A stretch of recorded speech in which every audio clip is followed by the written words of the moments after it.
Hello guys, welcome back to my channel. তো দেখতে পাচ্ছ আমি কিন্তু রেডি হয়ে গেছি, রেডি হয়ে বেরিয়ে গেছি। আর এদিকে দেখো আকাশের অবস্থা কিন্তু মেঘলা মেঘলা সাজ এখনো আছে। আর এদিকে দেখো বৃষ্টির জলে আর আমাদের রাস্তার এত অবস্থা খারাপ, কি বলবো গাইস। দেখো কি আর পুজো দেখবো, বৃষ্টি সব কিছু শেষ করে দিচ্ছে।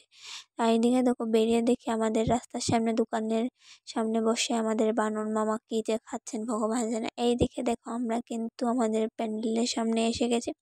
এটা আমাদের পাড়ার পুজো গাইস। তো আজকে তো পঞ্চমী ছিল, তো পঞ্চমীর দিন আমরা গিয়ে আমাদের পাড়ার মূর্তি নিয়ে আসলাম। তো আমরা মূর্তি আনার জন্য বেরিয়ে পড়েছি। আর বৃষ্টির জন্য না গাইস কি বলবো, প্যাট প্যাট প্যাট প্যাট বৃষ্টি কিন্তু পড়ছিল, তার জন্য আমরা কেউ হেঁটে নেচে কিছুই করতে পারিনি। কারণ মনে হয়েছে যে মূর্তিটা আনাটা আগে দরকার, তার জন্য আমরা সবাই গাড়িতে করে গেছি। কারণ লেট হলে তো বৃষ্টি যদি বেড়ে যায় তাহলে তো মূর্তি আনতে প্রবলেম হয়ে যাবে।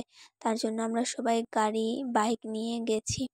আর তার মধ্যে রাস্তা এত খারাপ ছিল না গাইস, কি বলবো তোমাদের। এত পিছলা, এত কাদা, রিস্কও ছিল। তার জন্য পুরো বৃষ্টিটা থামার পরে আমরা ঢুকেছি গিয়ে আনতে। আর এদিকে দেখো অনেক মূর্তি ছিল গাইস। আমাদের মূর্তিটা কিন্তু খুবই সুন্দর হয়েছে, কি বলবো। এত একটা মায়াবী চেহারা না গাইস। আর এটা তো ঠিক তোমরা সবাই জানো, মা দুর্গা দেখতে খুব বেশি সুন্দর। আর তোমাদেরকে কি বলবো।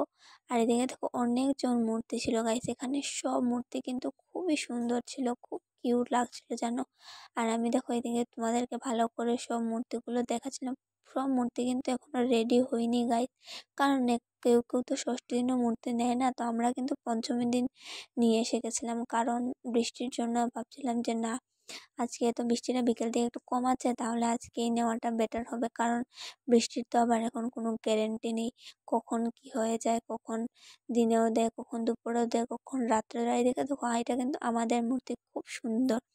দেখো লাল পাড় শাড়ি পরিয়েছে, মাকে কিন্তু খুব সুন্দর লাগছিল জানো গাইস। আর এদিকে অসুরজি কিন্তু পুরো কালো টুকটোকা, এটা আমার ভালো লাগেনি কেন জানি না, একটু বেশি একটু কালো দিয়ে দিয়েছিল। আচ্ছা ছাড়ো এইসব কিছু না, দেখো আমরা কিন্তু মূর্তি বের করে নিয়েছিলাম আর খুব সুন্দর লাগছিল। আর দেখো এদিকে দুর্গা মাইকে বের করতে করতে না সন্ধ্যা হয়ে গেছে, কারণ এত বড় মূর্তি তো ধরতেও লাগবে না ওঠানোর জন্য। আর এই দৃশ্যটা আমার কিন্তু দারুণ লেগেছে, অবশ্যই তোমরা বলো তোমাদের কীরকম লেগেছে। উপরে চাঁদ আর ওনাকে দেখা যাচ্ছে, এত সুন্দর লাগছিল না। এইটাকে আমি ফটো উঠিয়েছি, একটা ক্যাপচার করেছি। আর দেখো আমরা সব মূর্তি কিন্তু উঠিয়ে দিয়েছি। আর তখন একটু ওয়েদারটা ভালো করেছিল, সবাই বলছিল যাই হোক একটু ভালো করেছে, বৃষ্টি না হলেই হয়েছে। কোনো মতে গিয়ে আমরা প্যান্ডেলে পৌঁছে গেলেই হয়েছে, মূর্তিটা ঢুকিয়ে দিলেই হলো। তো ফাইনালি আমরা মূর্তি নিয়ে প্যান্ডেলের সামনে এসে গেছি। আর গাইস বৃষ্টিটা কিন্তু হয়নি, যাই হোক এরকমই পুজোতে যেন বৃষ্টিটা না হয় গাইস। আর দেখে দেখো এটা হলো গিয়ে আমাদের পাড়ার পুজোর প্যান্ডেল, ছোটোখাটোর মধ্যে কিন্তু অনেকটাই সুন্দর করেছে ওরা।